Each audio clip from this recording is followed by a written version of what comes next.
Welcome to episode 62 of the Driving Forward podcast. It's Thursday, January 9th, 2025. Whether you're joining us live or listening on one of our 18 platforms, including Reese Across America Radio, where we broadcast every Tuesday evening from 7 to 8 p.m. Central Time, we appreciate your support. Next week, Thursday, at 1 p.m. Central Time, we have my co-host Robert Bain on, as well as Dale Prax, founder and president of Freight Verify, and Joe Orr, COO, and Ben Wilkins, cybersecurity specialist with the NMFTA. That's the National Motor Freight Traffic Association.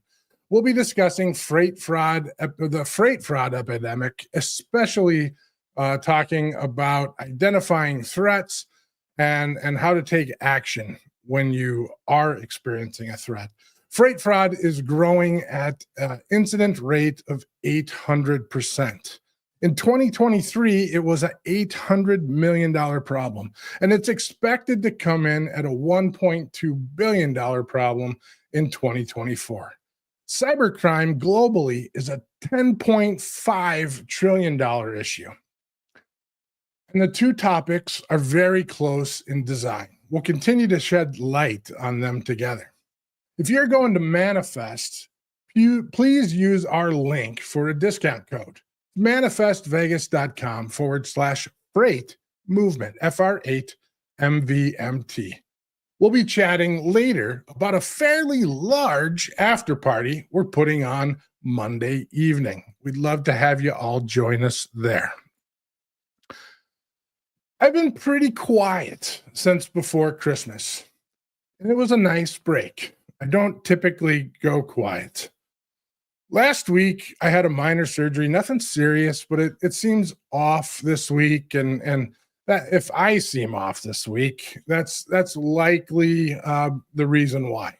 I'm still practicing a bit of medicine, and I think we should be good to go. But as we all know, 2024 wasn't that great of a year for our industry. I recall stating that last year as well, and the year before. We've all struggled for a long time here in this industry, and I've had friends that have been impacted, friends that have lost their businesses, or their businesses have at least been significantly impacted. I've had so many friends that have been impacted through employment adjustments that I can't even count it at this point. And it's been tough times. But we talk partnerships, we talk networking, and we talk friendship. When I look back on 2024, I think struggle. But I remember friendship. I remember networking. And I remember partnership. The last year truly has been that. I attended 21 conferences or events last year, each one with meaningful intent. I've interacted with thousands of people, including colleagues, customers, and vendors. This has led us to formalizing a company to help us and others structure these activities as we launched Freight Movement to do so. You'll see a lot more out of Freight Movement in 2025, starting at Manifest. Today's episode is likely packed with bold predictions and expert analysis on the future of freight and logistics. We'll bring on the crew. I'm calling this team the crew going forward. I think I mentioned Super Friends on social media, and for the geeks out there, maybe you got that reference, or the older people. But when it comes to talking about the future, it's hard to assemble a team to beat this group. Welcome to the show, everybody. It's great to have you all on. Oh, hi. Hello. Oh, hi. So I'm not sure that we really need to do a lot of introductions, but let's just do a quick round table, because sometimes our network gets to be a little different than some of the usual network. So Bain, you're on a lot, so just say hi. And then hi. Grace. Hi. Hi, Grace Sharkey, staff writer at FreightWaves, radio host on SiriusXM, friend to all here. So happy to be on the show, especially starting the new year. Yeah, absolutely. And it's great to first time on the show too. So yeah, it's I've been on your show a few times, but never had a chance to bring you on. So I'm super happy to start it this way with such a great team. So Mr. Leffler, we'll go with you. At its head, there rode a tail, a tall and evil shape, mounted upon a black horse. If horse it was, for it was huge and hideous, and its face was a frightful mask, more like a skull than a living head. Right, and in the sockets of its eyes and its nostrils, there burned a flame. Okay, Chadd. You're good, Chadd. Go. He's going to try and speak over it. Chadd Olesen, CEO of AVRL. Happy to be here. All right, appreciate it, Chadd. Oh, sorry, they brought you back on, and then I muted you again. So, oh, there you are. Sorry. My name is Matthew Leffler. I am the armchair attorney. I'm a professor of law at Michigan State University College of Law, and I've been in the transportation business for the last 15 years. I'm excited to be here and talk about what the future holds for supply chain in 2025. Oh, beautiful. Wonderful to have everybody on. And I don't remember. I do remember her first showed up. So I think we're going to start our round robin. We're just going to jump into this for 2025. We are not going to have enough time. I feel like we could spend a whole day talking about this. And with the way that the green room went and with the way that the discussion was going with social media, we better just jump into these topics. So, first person in the green room was Matt. So Matt, why don't you kick off with the first topic? What do you want to touch on for 2025? But this is incredible. The longshoreman strike was averted. We knew that by January 15th, 2025, that extension was going to expire. What was at issue was never about wages. It was about automation. And it appears over the course of the weekend, there was a meeting that took place. A deal has been struck. It was announced yesterday. We do not know at all what that deal looks like. It's not going to be revealed to the public until after all of the members of the ILA take a look at it and ultimately vote on this. But we are talking about every single port except for, Savannah across the East Coast and the Gulf of Mexico. This is what could have been the biggest supply chain crisis of 25, and it has ostensibly been averted, but it is an interesting thing to keep thinking about. I don't think any of us thought it was going to be averted. If you would have asked me 2 weeks ago, I said we were walking into this crisis right away.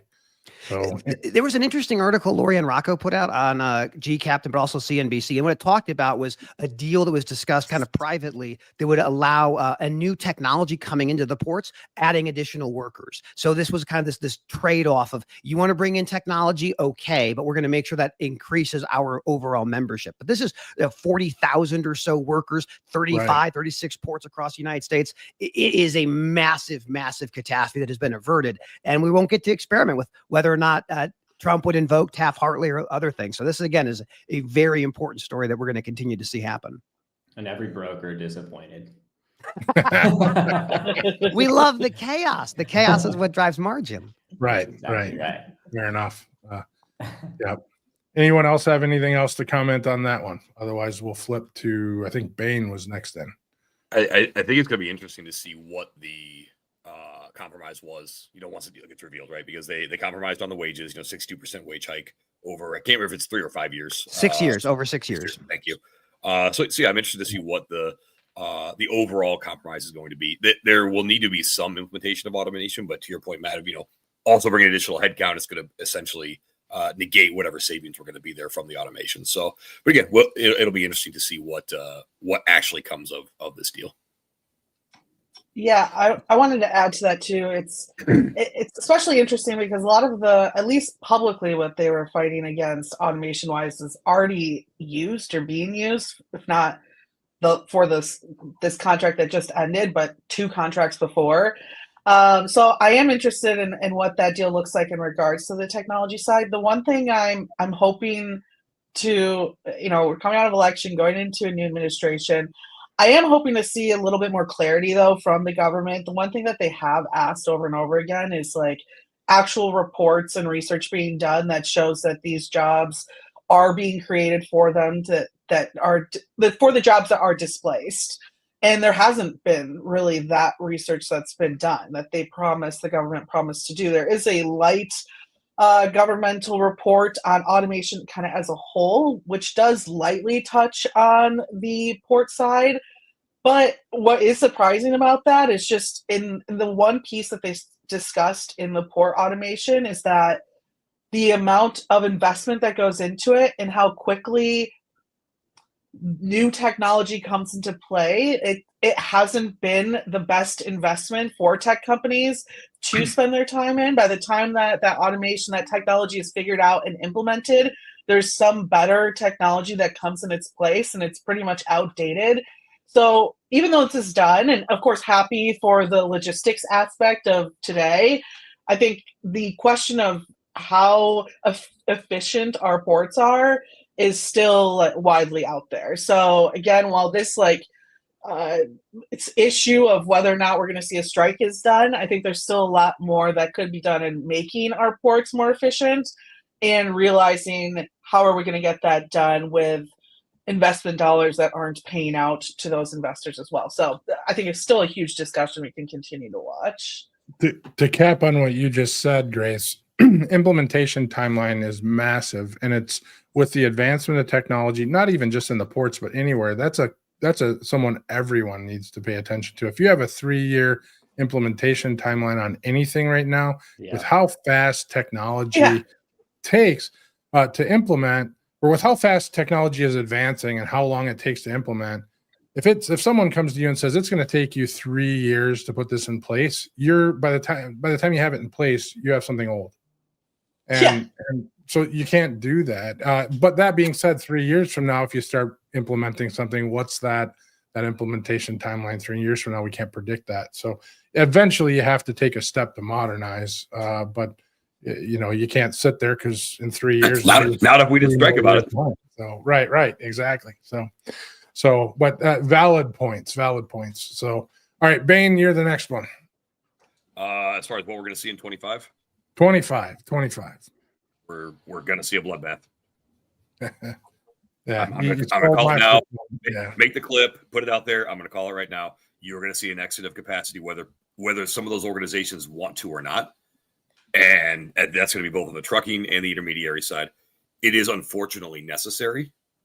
And then you're also, we've already seen it. And I think, Chadd, Nate and I talked about this a little bit.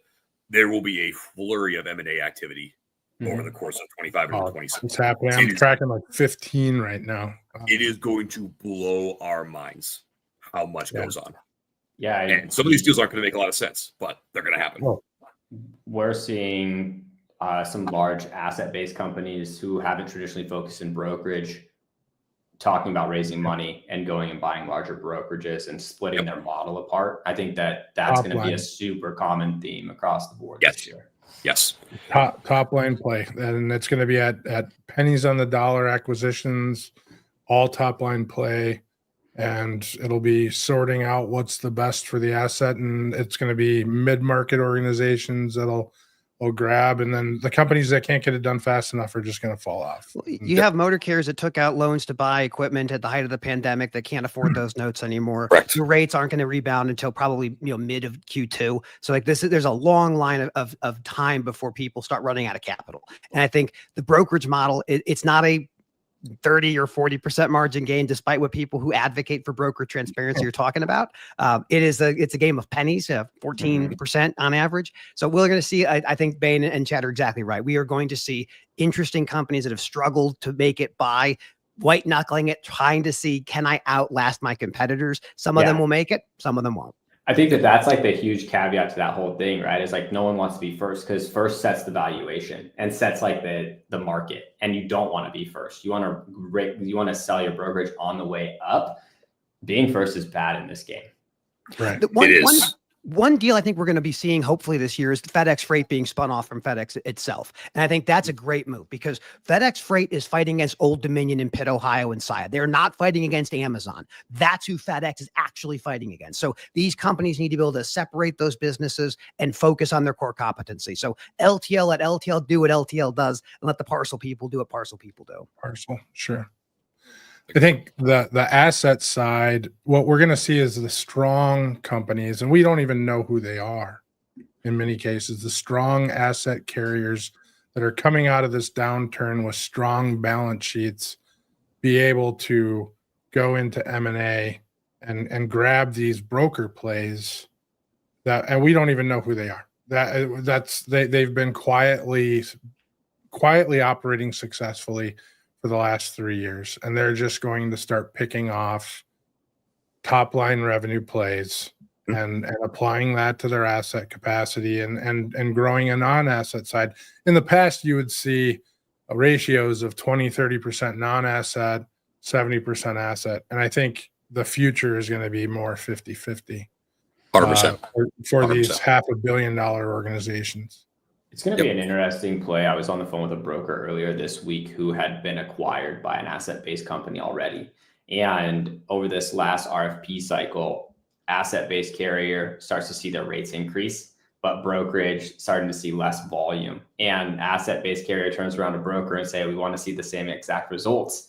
Broker's like, I can't because those loads are going to you. And so it's like an interesting game, right? That the carrier also has to learn how the brokerage model works in order for this to work correctly. That's always a swing there, and based on the market condition, but and that's always been the battle. But I think the other side, to go to the bloodbath route, is when these deals can't be successfully negotiated in the timeline they need to be negotiated because many companies don't have their pulse on their cash flow. We're going to see the companies just pop.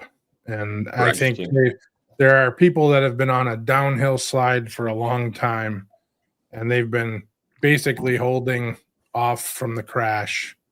And there's an upturn, but they're just not going to be able to pull out of the dot. And I think we're seeing that already this year. We are. I think, Grace, your coworker Clarissa did a great summary article on some of the closures and some of the other things that happened in 2024. Again, it's going to accelerate for 25 because you look at all these different things going on with rates not coming back up. You've got banks going to start calling these notes. Matt, to your point about people that took out all these loans, and some of these deals won't get done. And the deals that do get done, you're going to see that capacity folded in.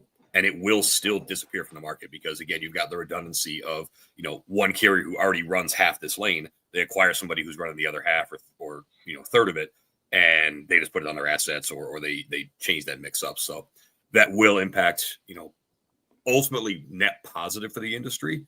But there are going to be some very, very painful, acute pieces of that. It's also important to note, this is not a new phenomenon. This industry has always been feast or famine. Most people came in the business at the pandemic and they saw always sunny, always growth, always high margin. And it's just not that way. This is a business of operating ratios of 90% or 95%. It's not a business where you're making money hand over fist. So this is just the natural cycle of how transportation works in a deregulated industry. All right, next. I don't know who was here next. Was it Chadd or Grace? I'll go. Yeah, Chadd. I'll go. Okay. I had just gotten off a conversation with Les at Good Ship, and where I think that there's about to be a massive shift on the shipper side away from 4PL. I think that a lot of the shippers right now are really not satisfied with the service that they're receiving from some managed logistics service companies. They're not excited about the amount that they're being charged for 4PLs. And as automations start to come into their market, they want to consume that work back. Like they could easily invest that money in automation and consume it back in-house. And I think you're going to see a massive shift or that start to happen with the shipper side. I think that's just exactly what it sort of goes with what we were just talking about to some levels. So, just the weakening and the securement of they can do it in-house. They can do it with their own technology platform, and they don't necessarily need, it's the realization of the evolution of the market. Mhm. So, I think a lot of shippers watch what Convoy wound down and they said, what have I done? Like, what have I put all of my eggs into that would allow me to have to take my money I owe a broker and put into a federal court case to see who the carriers are that are going to get paid? This pendulum that Chadd mentions about shippers taking this back in-house, private fleets growing. We see this happen from time to time. But the thing I think is different this time around is we see cases like Werner Enterprises in Texas. If you're a private fleet and you're like, hey, I can do this better than the for hires, that liability you take on is astronomical. You look at the Wabash case, this has got the biggest private fleets in the world quaking because that Right. implication is so massive. So while there is this trend, I can see shippers bringing more stuff internally, they have to be mindful of the risk that's out there because it is a brutal business. Yeah, I think where my mind first goes is like, let's say you work with like an Uber Freight or a Transplace, and they're literally just managing your logistics services, and you've outsourced that completely. Like, you're paying these companies millions of dollars to just fucking put your loads in a routing guide. Like, the value that is not there for what they're seeing. And this is what we've been talking to a lot of shippers, and this is just like consistently what we're hearing them say is that they're currently evaluating it. They're sitting there also watching the media, and they're seeing all this automation come into play, AI being used in really interesting ways. And I think they're starting to get like really curious on like, is it worth me continuing to pay this managed services company to just manage my, like, the volume that's leaving my warehouses? I don't know. This is also a cyclical thing. I actually want to pop Lance's question here again, but this is a cyclical thing too. I mean, having been in the game for 30 years, you'll see shippers push capacity and then bring it back in-house every once in a while too. It's not on the same cycle that you'll see asset, non-asset cycles happen, but you will see private fleet, not private fleet. You'll see in-house transportation, not. And I think automation may throw a wrench into that to some point, Chadd, and we'll see something differently. And that might cause the next cycle, to be honest with you. That might be the push for it. But I mean, we've seen traffic be controlled, and right now, the last few years there's a push to get rid of it and not have staff, but pull that back in. But it's no different than a private fleet, not private fleet, and those wane, as need be. Lance brought up a question here, or a statement. He said asset-based companies have a limited time frame to implement significant internal changes to reduce costs and enhance standard operating procedures. And he's right to a point. I would say non-asset companies, their ability is that they can cut the cost of their largest expense, which is their people, very quickly. So an asset-based company has that rolling stock, and they have to be very smart about it. And if you actually heard what I said earlier, where the asset-based companies are now realizing, hey, if we go 50-50 and we're 50% asset, 50% non-asset, that cut can potentially come off the non-asset side because we have such a large book of business. We can secure our asset-based side in a much safer way. So it requires a certain size of organization to do that, but it does not have to be an enterprise level carrier. It can be a smartly run mid-market carrier. There are some things that asset-based motor carriers can do to control their costs. The simplest thing is to go slower. I mean, we had the FMCSA put out proposed rules of regulating speed at a federal level. That is probably not going to happen. But if you drive slower, you are going to consume less fuel. You're going to have better maintenance on your equipment, better tire overall longevity. And that is why the major fleets do it. So if you're a motor carrier, asset-based motor carrier, and you don't have some rules around speed, there is a way you actually can save money ultimately in that space. There's Chuck coming in to agree with you there. I love Chuck. Chuck love. You gotta love Chuck. Yep, Chuck's a great guy. I want to piggyback off what Chadd said, and I put this in our private chat. There's, with all this automation going on, and especially with all the new validation technology it's going, whether it's facial recognition, whether it's all these different organizations that are validated, so you actually know who you're working with. Mm-hmm. This is going to allow shippers and 3PLs really to start reducing these amount of layers. So I agree with you a lot, Chadd, where the 4PL, what is that? Ultimately, it's an additional layer. And what do we do? As a shipper, they pass the savings on to us, the consumer. Mm-hmm. And so the more and more of those layers that you remove, what does that do? That allows for hopefully reduce costs overall for transportation, but also, more income for the drivers. And ultimately it creates a safer and less fraudulent overall ecosystem within the supply chain. Listen, people are always going to steal stuff. They want to steal, they're going to steal it. Yeah. But the more these things that are in place and the fewer layers it is, because ultimately when you've got 4 to 5 layers between shipper and driver, it gets real dark as far as who's doing what or whatever. But the fewer layers you have there, it's a lot easier to see what's going on, and that is going to allow for less fraud in the industry. I think you look at like third party as well. There's a lot of innovation still being poured into the industry daily. You go and look at a lot of 4PLs, like what innovation are they putting out? Right. Spreadsheets. Yeah, not much. Yes. Yeah.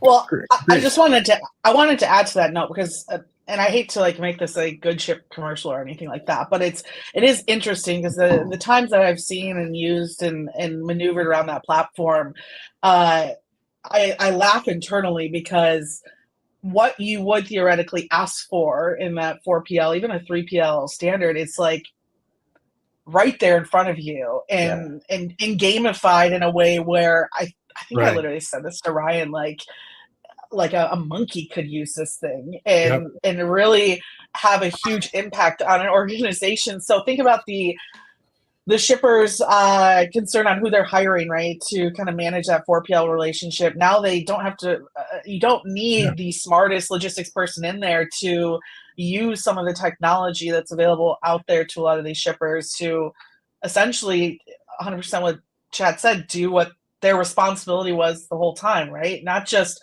finding new capacity, but down to like, how is that capacity working with my warehouses? Is there time periods where my staff is slow? That technology can showcase that, right? These like various layers of what that managed service should actually be doing this whole time than just, I think our biggest concern, right? Is it just going to low boards? Is it being bid out? Is it going to like these, I don't want to bring co-brokering into this, but is it going into like these systems where it's like, again, like Bain just said, like adding all these layers that add to the complexity when we can just bring this technology, makes it very easy, almost to a point where it's like asinine to not consider some of these platforms and start to bring that in-house and not only, of course, have better control, but extra layers, just like telephone, right? Like out of there for miscommunication and a better true visibility of what's happening every day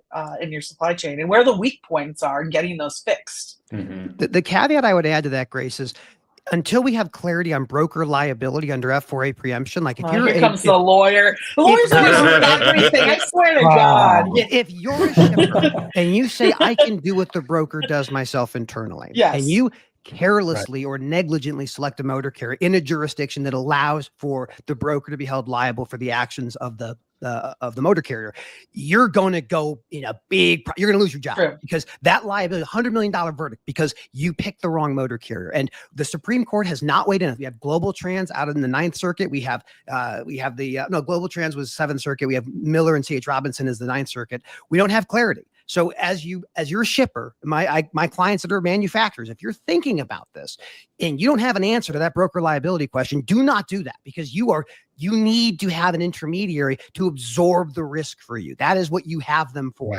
They save you money, but they reduce your risk.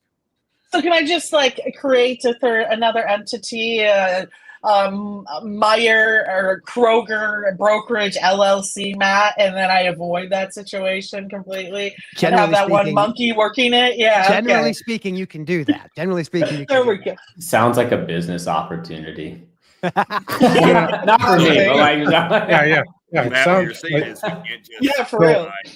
So I'm gonna put up a question, then Grace has got a thing, then we'll do a commercial, and then we'll do our thing here. So that way we get through at least one round. Said we'd maybe get through 2 at best. So all right. So Matt Fink. So Matt, you can actually change a setting in LinkedIn that'll fix that LinkedIn user. If you Google it, it'll tell you. Schneider's impressive CTO jokingly quips they only run trucks so he can get his hands on data. There's more going on than advertised at the enterprise level. These folks aren't just going to hand out the recipes. The enterprise level is a whole different game than mid-market and smaller. They're obviously playing at a different level everybody else. And Chuck followed up with a couple things agreeing with him. But I just wanted to put that out there for everybody. The enterprise level, that 2,000-3,000 truck, maybe some of the 1,500 truck fleets even, or the larger brokerages are obviously playing a different game with different intent than your 500 truck organizations, your $200 million organizations. They're definitely doing something different than the big guys out there. So Grace, what topic do you want to bring up for 2025? Well, you already touched on it, and I mean, I have to shamelessly plug my new Fraud Watch newsletter here at FreightWaves. I do think fraud is continuing to be a huge issue in the space, and I almost want to tie that less to someone stole my load and almost more into like the cybersecurity aspect of it all. I think is going to be big. Literally in like an hour, my newest newsletter is going to come out. An interesting conversation with Uber Freight on some of the things they're seeing in the fraud space. And I mean, even for them, like, we talk about a lot of these AI chat, phone call technologies. I mean, these bad actors are starting to actually leverage those technologies now to give out, where driver statuses are and take loads too. So like everything. Yeah. So when we invent something or come up with some type of technology in this space, the sad part is that the bad guys are going to find out a way to use it at the same exact time. And so as much as we start to see more and more investment in this space, I think for me, just in the work that I do, a big question I hope to start asking more in 25 is, how are you building this to also make sure the people that are using it are good actors in this space and aren't just grabbing this technology, not selling this to someone who maybe is functioning abroad as well, and they're using it against us at the end of the day. I mean, tech companies, they all want a customer, but are you doing that due diligence to make sure that's being used correctly? And so I think that's what's interesting to me. I always, my time in brokerage, double brokering, dealing with those situations was like an everyday occurrence. But talking even more so today with leaders, especially tech leaders in the brokerage space, it's like, dude, we're being hit hundreds of times a day. Like it's becoming almost like this risk that you have to set up your organization to fight on day one. And I can't imagine how many, especially like some of the companies that we work, these small, medium-sized brokers who are like working under maybe they're not on a cloud like based technology, or it's like housed in their four walls, and they do no due diligence of who comes into that space. They have no idea who has access to their tech. They have no idea what their employees are logging in from, or what type of situations they might be risking themselves to just how their overall tech strategy is set up right in their brokerage. And that really makes me scared, because you look at something like maybe like Blue Yonder, right, where we don't have the full story on that, but in a way, some of these smaller organizations can create these holes into these very large technologies that can take something like Starbucks down and some of these big clients down for a long period of time, and let alone affect jobs and consumers as well. I mean, that's the other thing too. We keep talking about inflation and bringing prices down, and all I keep seeing are signs that prices are going up, and especially just looking at what we're investing in our supply chains alone and to secure them. So kind of a tangent there, but fraud, I think, is big, and I'm excited to kind of lead that beat here at FreightWaves as we go into this. But I get even more nervous of just like in 25, are we going to see someone attacked big time and see big shippers not being able to move and going back? I think, Chadd, to even what we talked about, I mean, that is another reason why maybe these shippers are starting to think about who they're working with and how they're setting up their organizations as well. And I just I watch a lot of documentaries on this space. I'm not a technologist myself. If you ask me to code something right now, I maybe ask ChatGPT to do it for me. But I understand, because of the knowledge that I'm continuing to acquire, it makes me more nervous knowing not only how brokers and logistics providers are set up, but even carriers, right, who I think are even more susceptible to this situation. So, yeah, I again, the fraud side makes me nervous, but even probably more so the cybersecurity side of it all, because that's where all it's going to take is one. I mean, Blue Yonder's pretty damn big to take down. And that was more of a European situation than too much in the US, but what could that do at the end of the day? So this is a topic that's near and dear to my heart because it's largely what we do here at GLCS. So being a managed IT organization that just works with transportation security or transportation logistics companies, this is a big topic. We work with a lot of companies and manage their technology stacks. So cybersecurity is a part of what we do. And we're not a cybersecurity firm, but we are responsible for the blocking and tackling of the daily processes, the education of the users, the stuff that you put into place to keep everyone out. And if the bad thing happens, we go to the specialist. You go to the doctorate. You go to the doctor. We don't keep those doctors. Those people are a different level. But so that's why we're kind of juicing up the narrative on our side and tying in the freight fraud and the cybersecurity. I had an episode back in December that we did that was all about cybersecurity, and I think 4,000 some odd people watched it. So it was pretty substantial. I probably am off on my number, but it was substantial. So we're just going to continue the narrative and push that message too. So love to chat with you more about that. I have an episode next week about it. So February we're going to do another one. March we're going to do another one. I think it's a huge topic this year. So we could occupy a ton of time. So I do want to add too, just slightly on that note. It's like, I think what does make me nervous is where are the human levels or human interaction points that could be used to kind of jump skip into organizations as well, right? Like,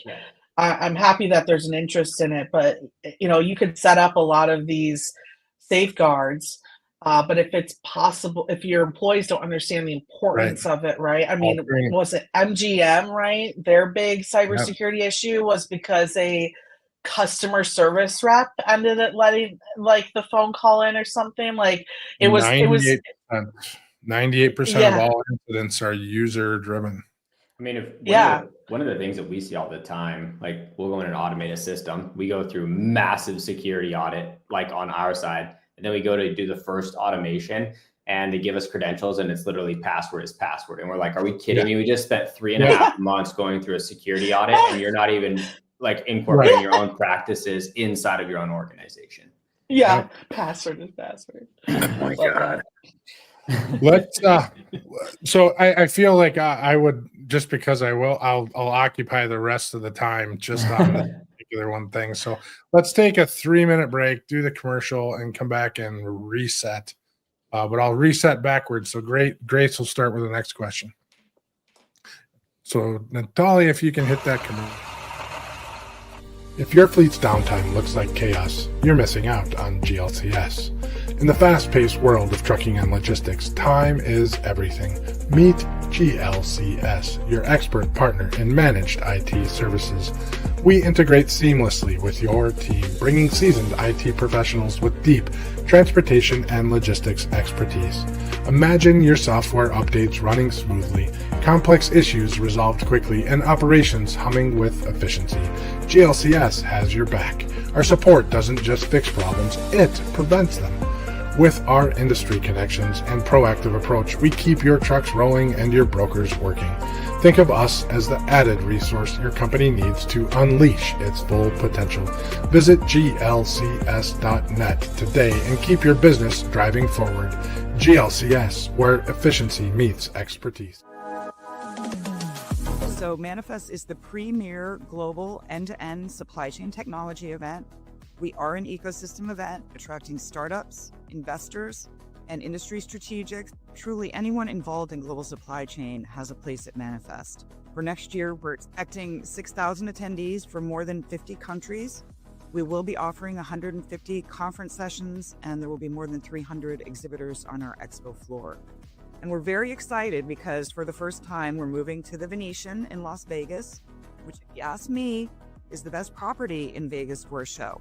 And our expo floor is unique because it offers so many opportunities to network and have fun with peers. We keep our audiences well hydrated with coffee bars. We have a beer garden. We have rosé all day. And if you don't like alcohol, we've got a mocktails area. You can pet a puppy. You can swing a golf club. You can play an arcade game on the Manifest Expo floor while browsing the latest technologies. With nearly 6,000 supply chain leaders that are going to be in attendance, it's certainly the place to be. We'll have over 120 shippers that will be on stage. So you're going to see companies on the plenary stage like New Balance and Target. So it's an event that focuses on innovation, content, networking, and an incredible show experience. So we're super excited about that and looking forward to welcoming thousands of supply chain experts.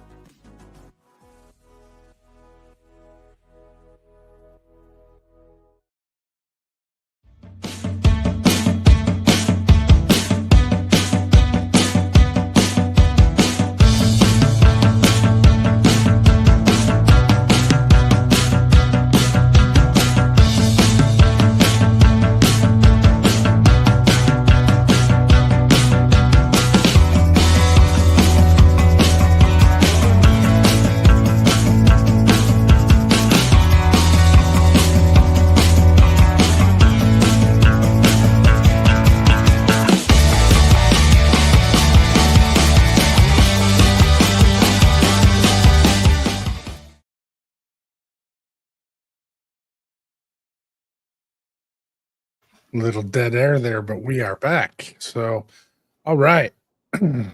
Grace, what's your next topic? Again, we talked about this a little bit earlier with the M&A side of things, right? And just deals happening. I can tell you right now, what day is it? The 9th? That's crazy. It feels much later than January 9th right now. My inbox is booming. Rumors are booming. That's fun too. I can't, again, with just the things that I'm working on my table between rumors and things that are in my inbox, busy gal over here. But I think there is a piece of me that's going into 25 is feeling a little bit of like that 21, 22 area of like visibility investment, which like halfway through that period, I was just like, if I could get another visibility press release right now, I'm going to lose my fucking mind. And you know, everyone had the tool to find your shipment in the chaos of COVID. Did you know? And guess what? It was just on a container ship, and there's nothing you can still do about it. And so going into this year, and I say fearful because, you know, I'm thinking that we might start seeing a little bit of movement in where those technologies, how well they performed in regards to how they either are acquired or maybe fail or gain partnership, et cetera, throughout this year. But I'm starting to feel the tingling of another movement in the AI space in particular, right? And I'd love to hear Chadd's thoughts on this because I know he'd probably love to talk about this all day. But everyone's got an AI tool. Everyone is like, did you know that machine learning is AI now? Like a surprise. And it's this is maybe my warning to investors to just do your due diligence, figure out how these technologies are being built. Say it louder for everyone in the back. Yeah, because you know we talked about Manifest a little bit before. The first time I went to Manifest, I think was the first time where I had a lot of experience in this industry on the operational side of things. Actually, I hate to say like doing Your mic went wacky, by the way, Grace. Oh, So Can you hear me now? there you're good. Yep. It's because I touched this stupid GoPro thing. They do that. But Yeah. So when I was at that conference, I remember just being like, wow, some of these investors have like no idea what they're putting their money into. And this is like maybe why I'd like to use this time to like do your due diligence, like really figure out what that tool is doing, how it's being used, what its competitors are like in this space, what's proprietary, what's just built off of other tools out there that could easily be done within some of these larger logistics providers, 4PLs, etc. And just maybe be cautious and learn from the visibility part of investing and how that worked out, because I think I wrote about the Uber deal and kind of like how they protected themselves, right? Greenpoint within that, or Green Bear throughout that. Just be clearly smart with those. And speaking of partnership side too, like if you are investing in those technologies, using them inside your own businesses, like again, same thing. Like I think Andrew Silver talks about this a lot too. I think it's going to be a race to the bottom on the pricing for a lot of these tools as well. Yeah, exactly. That's kind of what I mean with like, I'm starting to see that same trend where it's like, which that's okay. Yeah, as long as everyone knows that that's what it is. And I'm gonna jump in before Chadd, because this is actually you're saying one of mine, and I skipped me last time, but because we hit on what I was going to talk about. But what I think it's not about, if you're going to go in on a VC side, you need to look at the people more than you're looking at the solution. The solution has to be there, and it has to be innovative, and it has to be scalable, and it has to have all the right pieces. But it has to be about the people and what they're bringing to the table, and that you see that this is a longer term play. This is not a 3-year in out. It's not. This is not something you're going to capitalize on, jump in, jump out. If that's what you're looking to do, you're probably investing in the wrong space, or you're rolling dice that you might not get the deal you want out of that. So, because it is a race to the bottom on pricing, and that's perfectly fine. I think everyone knows that that's happening. So. I love that. You got to go, right? I know you're rearing. Like, I love it. It's like, I think the application is interesting, and I think it's there, and I am interested in seeing, like, does it actually reduce costs? Does it actually add value to the 3PL? I came into this space in 2017, which is on this massive machine learning. Like, this NLP shit is not new. There was a wave in 2016, 2017, 2018 too. But as before, all of these new entrants even probably knew that happened. And it all failed. And I think that the technology is definitely advanced from there, and the processing time's faster, and it costs a lot less to train models. So I think that that's good. But I'm interested in understanding, like, what is a 3PL? What is a carrier? What is a shipper willing to pay? And I think that helps drive the cost down. When I come in and I talk to our customers, like, hey, are you looking at this technology? Are you looking at this technology? They're like, I'm not going to be first on that. I'm going to wait for everyone to flood the market, see who innovates, where the use cases are, how it shifts, how it changes. And then once everyone's learned stuff, then I'll come in. And I think that, like, from the VC perspective, they haven't had anything to invest in several years because of the economy. They've just been sitting on cash forever. And it's a double-edged sword. If you write someone a $15 million check and it fails, you write it off as debt. It's a win-win from the VC perspective. So, like, I don't know. I'm excited to watch the race to the bottom, to be honest. I think it's good. But I'll bet on Pablo and Javi. I like those guys. I think they're great guys. Is it the right move? Am I going to write a $15 million check? I don't have $15 million to write. If I had it, I'm going to put it on me. But somebody, I hope they're betting on those guys. They are good guys. So I know that's what you're referencing on the 15 million, but maybe you are, maybe you're not. But the reality of it is, it's the people. It's got to be the people. And there's a few solutions out there that are extremely good people. They have some metal to them, and they're going to see this through. Matt, you're itching to say Yeah, something. I want to just kind of build off what Chadd said. We are entering what I would consider the age of automation in transportation. If you look at the last 100 years of our business, nothing has really that much changed. Boats, trains, and trucks. But what we saw was changes in the law. We saw the containerization movement, the fight the longshoremen had against containers. They lost that fight, and we have them today, and you couldn't run a supply chain without containers. Deregulation in 1980 was the next massive sea shift in our industry. What we are going to see, and we saw an announcement by NVIDIA a couple days ago of a deal they have with Aurora and Continental. Autonomous trucks are coming. This is what the ILA was fighting about, not just cranes and gate technology, but the actual machines that move the freight.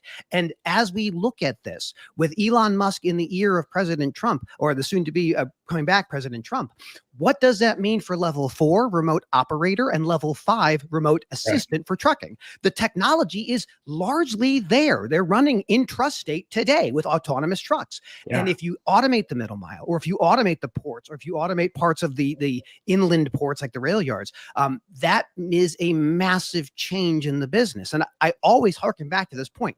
Driving a truck is the 7th or 8th most dangerous job in this country if you look at the numbers of people who die doing it.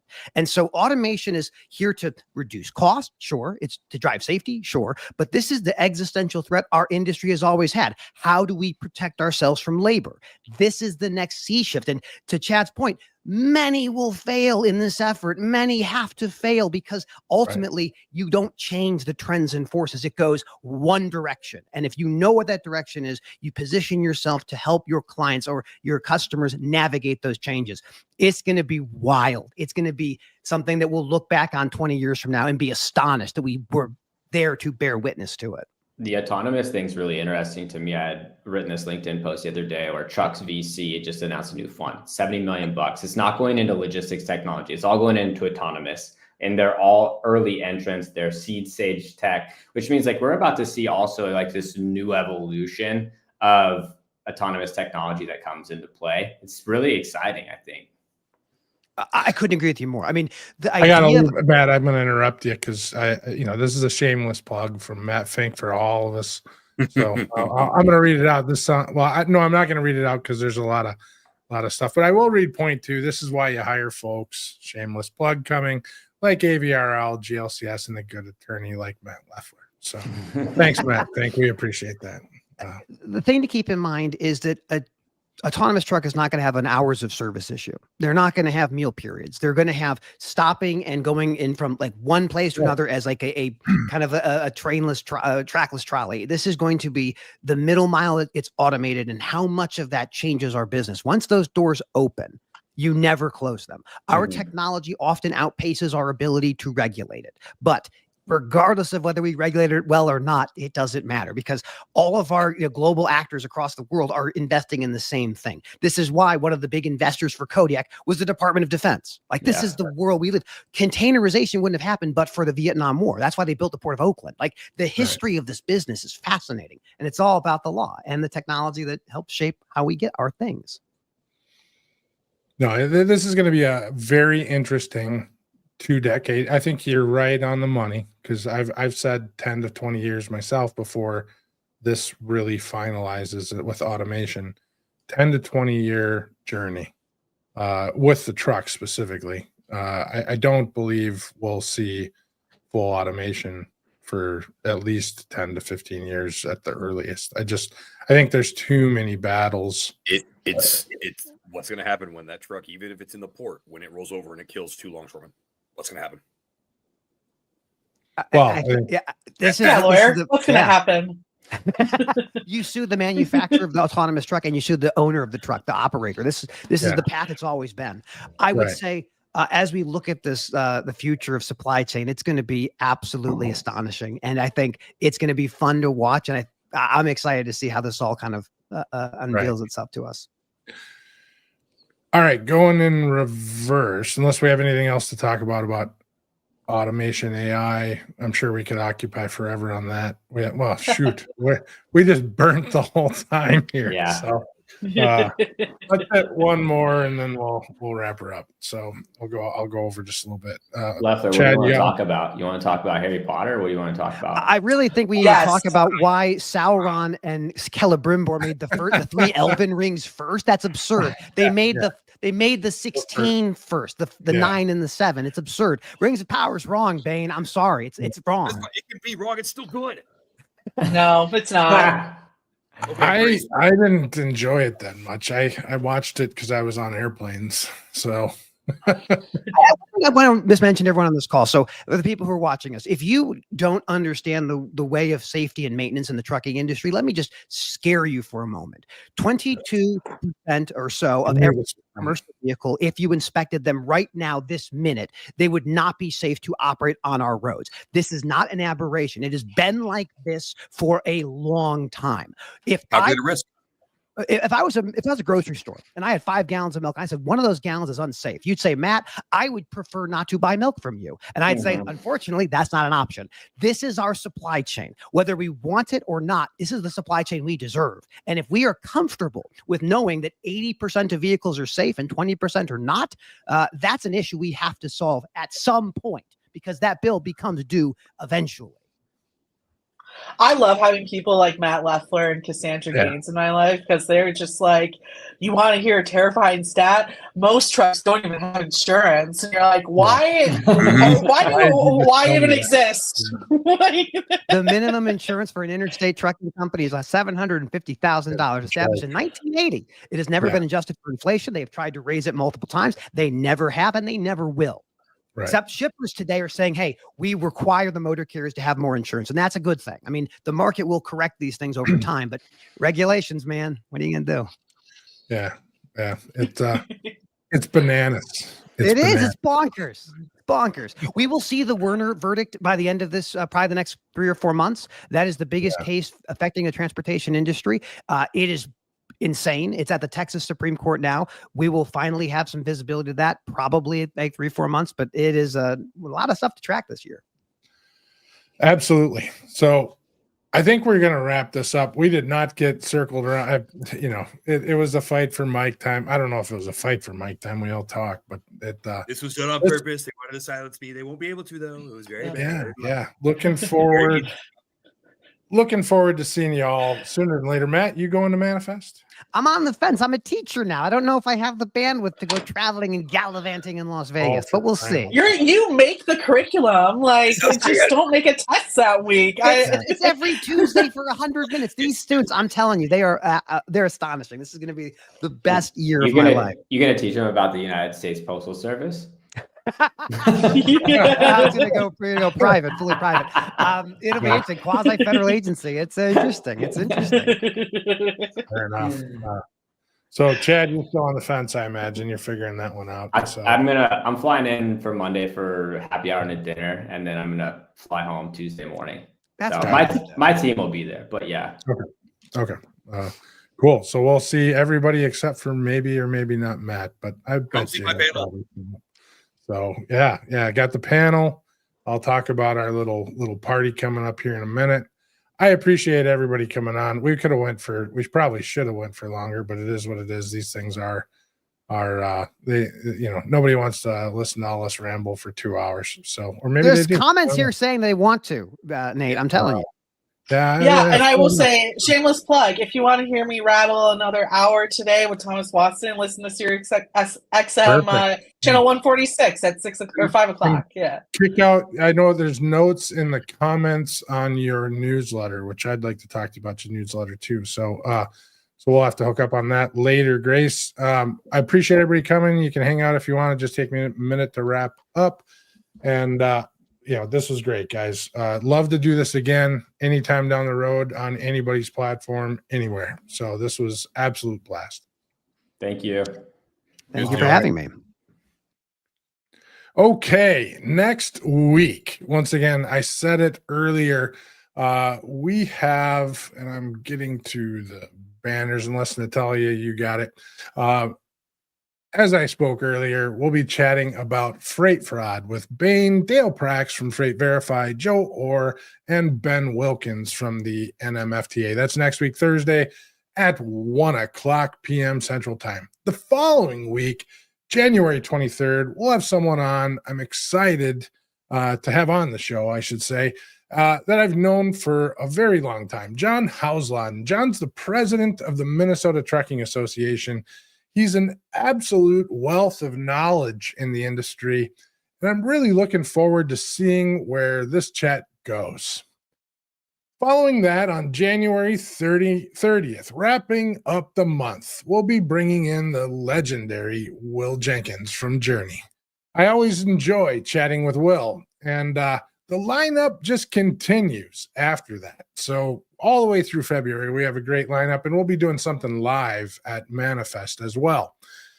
The conference season starts just around the corner. For some of you, earlier than this, but I'd thought about joining that, but with the surgery, it puts me back a few weeks. So I'm jumping in at Manifest. February 10th through 12th at the Venetian in Las Vegas.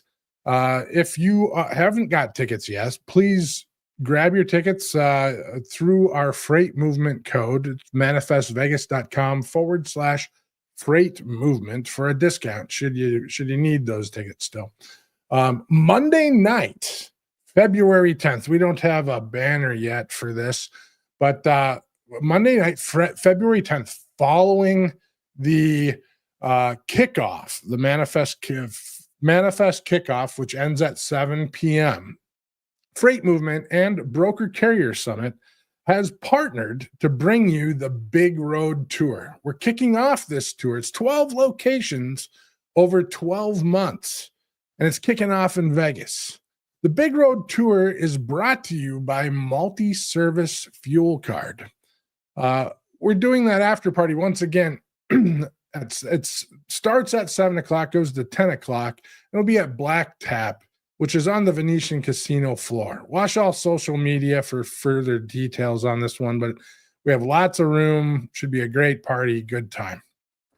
After Vegas, we'll have two other locations that we have posted here, and we'll have some socials out on that soon.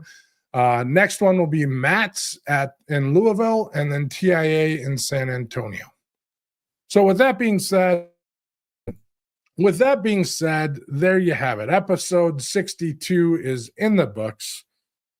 2025 has started with live events, and that is it. Stay curious, stay informed, keep pushing the boundaries of what's possible.